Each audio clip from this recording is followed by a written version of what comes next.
Hello guys, ನಾನಿವತ್ತು duty ಮುಗಿಸಿ ಸೀದಾ ಹೋದದ್ದು ಉಡುಪಿ ಉತ್ಸವಕ್ಕೆ. ನಾನು ಉತ್ಸವಕ್ಕೆ ರೀಚ್ ಆದಾಗ ಕರೆಕ್ಟ್ 6 ಗಂಟೆ ಆಗಿತ್ತು. ಆವಾಗ ಜನ ಸ್ವಲ್ಪ ಕಡಿಮೆ ಇದ್ದಿದ್ದರಿಂದ ನನಗೆ ವ್ಲಾಗ್ ಮಾಡೋದಕ್ಕೆ ಈಸಿ ಆಯಿತು. ಹಾಗೆ ವ್ಲಾಗ್ ಮಾಡ್ತಾ ಮಾಡ್ತಾ ಮುಂದೆ ಹೋದಾಗ ಮರ್ಮೇಡ್ ಶೋ ಕಾಣಿಸ್ತು. ಶೋ ನೋಡೋದಕ್ಕೆ ತುಂಬ ಜನ ಸೇರಿದ್ರು. ನಾನು ಸಹ ಸ್ವಲ್ಪ ಹೊತ್ತು ಶೋ ನೋಡಿ ವೀಡಿಯೋಸ್ ಎಲ್ಲ ಮಾಡಿಕೊಂಡೆ. ನಂತರ ಹಾಗೆ ಮುಂದೆ ಹೋಗ್ತಿರುವಾಗ ಪ್ರಭಾಸ್ ಅಣ್ಣ ಚೇರ್ ಮೇಲೆ ಕೂತ್ಕೊಂಡು ಯಾರೆಲ್ಲ ಬಂದಿದ್ದಾರೆ ಅಂತ ನೋಡ್ತಿದ್ರು. ಪ್ರಭಾಸ್ ಅಣ್ಣನಿಗೆ ಮುಖ ತೋರಿಸಿ ಹಾಗೆ ಮುಂದೆ ಹೋದೆ. ಗೇಂಟ್ ವೀಲ್ ಟ್ರೈನಲ್ಲಿ ಮಕ್ಕಳು ಆಟ ಆಡ್ತಿರೋದನ್ನು ನೋಡಿ ತುಂಬ ಖುಷಿ ಆಯಿತು.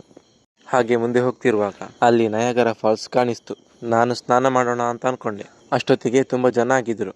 So plan cancel.